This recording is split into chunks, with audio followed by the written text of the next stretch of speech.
بسم اللہ الرحمن الرحیم نحمده ونصلی علی رسوله الکریم اما بعد اعوذ باللہ من الشیطان الرجیم بسم اللہ الرحمن الرحیم لو کان فیہما آلہۃ الا اللہ لفسدتا۔ میرے محترم بزرگوں اور دوستو، آج میری تقریر کا موضوع توحید باری تعالی ہے۔ آپ دنیا کی تاریخ پر نگاہ ڈالیے، دنیا میں ہمیشہ ایسے لوگوں کی اکثریت ملے گی جو خدا کے قائل تھے اور یہ تسلیم کرتے تھے کہ اس دنیا کا پیدا کرنے والا، اس نظام عالم کا چلانے والا کوئی نہ کوئی ضرور ہے۔ یہ اور بات ہے کہ بہت سے خداؤں کو مان لیا گیا اور ان کی پرستش و پوجا شروع کر دی گئی، مگر جہاں تک خدا کی ذات کے ماننے کا سوال ہے، سبھی اسے تسلیم کرتے ہیں۔ یہی وجہ ہے کہ انبیاء کرام کی تعلیم میں وحدانیت کی تعلیم زیادہ دی گئی ہے اور خدا کی ہستی کو منوانے پر زور کم دیا گیا ہے۔ مگر کچھ حضرات ایسے ہیں جو سرے سے خدا کے وجود ہی کے قائل نہیں ہیں، جنہیں ملحد یا دہریہ کہا جاتا ہے۔ حالانکہ خدا کا وجود ثابت کرنے کے لیے دنیا کا یہ سارا کارخانہ کافی ہے، کسی اور دلیل کی ضرورت ہی نہیں ہے۔ دنیا میں ان گنت چیزیں موجود ہیں جن کا احاطہ نہیں کیا جا سکتا ہے۔ ہر روز ہی کچھ نئی چیزیں وجود میں آتی ہیں۔ ہمارا روزانہ کا مشاہدہ ہے کہ ہر کام اپنے وقت پر ہو رہا ہے۔ ہر صبح سورج مشرق سے طلوع ہوتا ہے اور شام کو مغرب میں ڈوب جاتا ہے۔ رات آتی ہے، ستارے نکلتے ہیں، چاند اپنی آب و تاب کے ساتھ آسمان پر جلوہ گر ہوتا ہے، چاندنی پھیل جاتی ہے، پھر دن آتا ہے اور سورج اپنی کرنیں زمین پر بکھیر دیتا ہے۔ یہ سارا نظام اتنے نظم و ضبط کے ساتھ چل رہا ہے کہ دیکھ کر تعجب ہوتا ہے۔ اب تھوڑی سمجھ رکھنے والا کوئی بھی آدمی اگر ذرا بھی غور و فکر سے کام لے تو اسے انہی روزمرہ کے مشاہدات میں خدا کی ہستی اور وجود کے جلوے نظر آئیں گے اور خدا کی ہستی کی نشانیاں مل جائیں گی۔ پھر اسے کسی دوسرے ثبوت کی ضرورت ہی نہیں رہے گی۔ ظاہر ہے کہ ساری کائنات اور اس کا سارا نظم و انتظام بغیر کسی منتظم اور چلانے والے کے کیسے چل سکتا ہے، جبکہ ہم دنیا ہی میں دیکھتے ہیں کہ ایک چھوٹی سی چھوٹی چیز اور ایک بڑی سی بڑی چیز کو بنانے اور تیار کرنے کے لیے بنانے والے اور تیار کرنے والوں کی ضرورت پڑتی ہے۔ تو یہ کارخانہ عالم خود بخود کیسے وجود میں آ سکتا ہے، اور وجود میں آنے کے بعد بغیر کسی منتظم کے اس کا نظام کیسے چل سکتا ہے؟ اللہ تبارک و تعالی نے سورہ بقرہ میں ارشاد فرمایا ہے، ان فی خلق السماوات والارض واختلاف اللیل والنہار والفلک التی تجری فی البحر بما ينفع الناس وما انزل اللہ من السماء من ماء فاحیا به الارض بعد موتها وبث فيها من كل دابة وتصريف الرياح والسحاب المسخر بين السماء والارض لآیات لقوم یعقلون۔ بلا شبہ آسمانوں اور زمین کی بناوٹ میں اور رات و دن کے یکے بعد دیگرے آنے میں اور ان کشتیوں میں جو انسان کے کام کی چیزیں لے کر دریاؤں اور سمندروں میں چلتی پھرتی ہیں، اور ایسی بارش میں جسے اللہ آسمان سے برساتا ہے، پھر اس سے زمین کو زندگی بخشتا ہے بعد اس کے کہ وہ مردہ ہو چکی تھی۔ اس کے ذریعے ہر قسم کے جاندار زمین کی وسعت میں پھیلا دیتا ہے، اور ہواؤں کے بدلنے میں اور ان بادلوں میں جو آسمانوں اور زمین کے درمیان مسخر رہتے ہیں، عقل سے کام لینے والوں کے لیے کھلی نشانیاں ہیں۔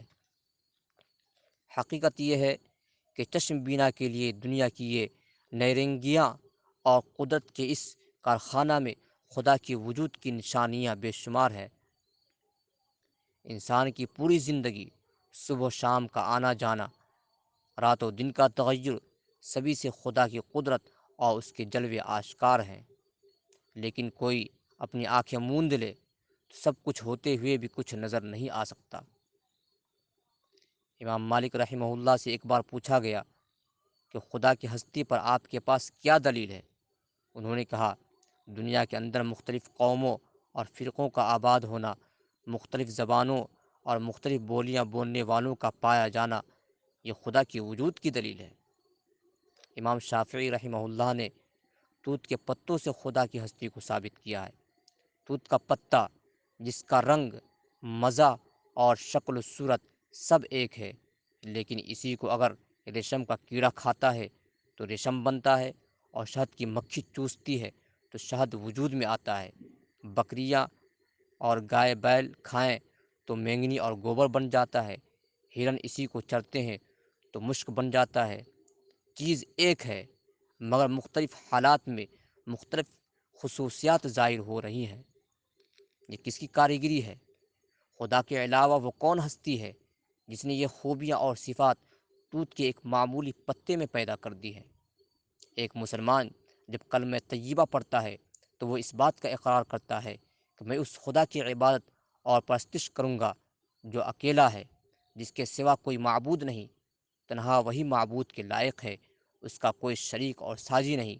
قرآن کے اندر ارشاد ربانی ہے، الہکم الہ واحد لا الہ الا هو الرحمن الرحیم، تمہارا معبود ایک ہے، وہی اللہ جو رحم و کرم والا ہے۔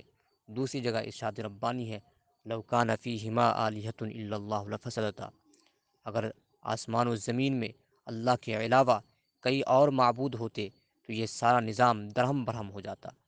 ہم دیکھتے ہیں کہ جب سے یہ دنیا قائم ہے آج تک اس کا نظام اس خوبی سے چل رہا ہے کہ اس میں خرابی کا شائبہ تک نہیں پیدا ہوا۔ سورج روزانہ مشرق سے نکلتا ہے اور مغرب میں ڈوبتا ہے، اس کے خلاف کبھی نہیں ہوا، کبھی ایسا نہیں ہوا کہ نظام شمسی کے اندر کسی قسم کا خلل پیدا ہوا ہو۔ کائنات کا سارا نظم و ضبط اتنے بندھے ٹکے اصولوں کے مطابق چل رہا ہے کہ آج تک اس میں کبھی بھی کسی طرح کی گڑبڑی پیدا نہیں ہوئی۔ اس بات سے صاف پتہ چلتا ہے کہ دنیا کا پیدا کرنے والا ایک ہی ذات ہے اور وہ اللہ ہے۔ اگر کئی خدا ہوتے تو دنیا کا نظام ہرگز نہیں چل سکتا تھا، یہ کب کا ٹوٹ پھوٹ کر بکھر چکا ہوتا۔